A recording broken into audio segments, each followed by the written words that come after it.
በአዲስ መረጃ ተመልሻለሁ እንዴት ተለመደው ማለት ነው። ቪዲዮውን ላይክ አድርጉና ጀምሩት። ቀጥታ ዘሮ አስኩላችሁ መረጃ የማልፍ ይሆናል። ዘራ ያስኩላችሁ እንግዲህ የብሉምን ይመለከታል ማለት ነው።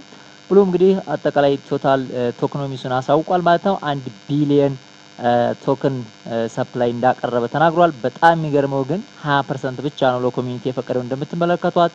ኮሚኒቲ ብሎ ሌላው እንደምትመለከቱት ሌሎቹ በጣም ስትራቴጂክስ ምናምን ብሎ የኮንትሪቢዩሽን ኮንትሪቢዩተሮች ምናምን እያለ እንደምትመለከቱት እንግዲህ በጣም የሚያስጠላ ነው። ለሌላው የተሻለ አድርጎ እንደምትመለከቱት ይሄን እንኳን ብትመለከቱ 28% ነው።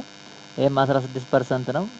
ኦልሞስት ይሄ ነው ትልቁ እንግዲህ ዝጋም ማየት ትችላላችሁ። ይሄኛውንም ኢኮኖሚክስ ግሮዝ ብሎ የሚያቀርበው የተሻለ ማለት ትችላላችሁ።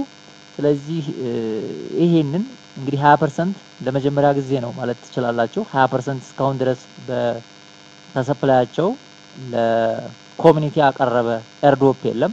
ብሎም እንግዲህ እንደምትመለከቱት 20% ነው ያቀረበው። 60% ይቅርና ቢያንስ 50% እንኳን ሊያደርግ አልቻለም። ሌሎቹ እንግዲህ 90% ሲሆን 80% እያደረጉ ነበር። ነገር ግን ብሉም በጣም የሞተ እንዲሁም ደግሞ አብዛኛውን ዩዘር ኤሊጂብል አላደረገም። ብሎ እንግዲህ ከፌክ ያልተናነሰ ኤርድሮፕ ሆኗል ማለት ነው። እንግዲህ እናንተን ደግሞ ዲስክሪፕሽን ቦክስ ላይ አስቀምጡልኝ። ምናልባት ኤጀንትም ማየት ትችላላችሁ የእናንተን ቶክን ማለት ነው። ገብታችሁ ኤሊጂብል ሆናችሁ አላልሆናችሁም የሚለውን ኤጀንት 301 ነው ገብታችሁ አዳዲስ መረጃዎች ሲኖሩ የማሳውቃችሁ ይሆናል። እንዲሁም በቀጣይ አሪፍ ነገር ይዤ እመጣለሁኝ። ቪዲዮውን ላይክ እንዲሁም ደግሞ ሰብስክራይብ ያደረጋችሁ ሰብስክራይብ ያደረጋችሁ አብረን እንስራላለሁኝ። ለበለጠ መረጃ ደግሞ ቴሌግራም ቻናል ላይ ጆይን አድርጋችሁ ማንኛውም ጥያቄ መጠየቅ ትችላላችሁ። ኦንላይን ቢዝነስን በተመለከተ ሌሎችን በተመለከተ በቴሌግራም ቻናል ላይ አናግሩኝ።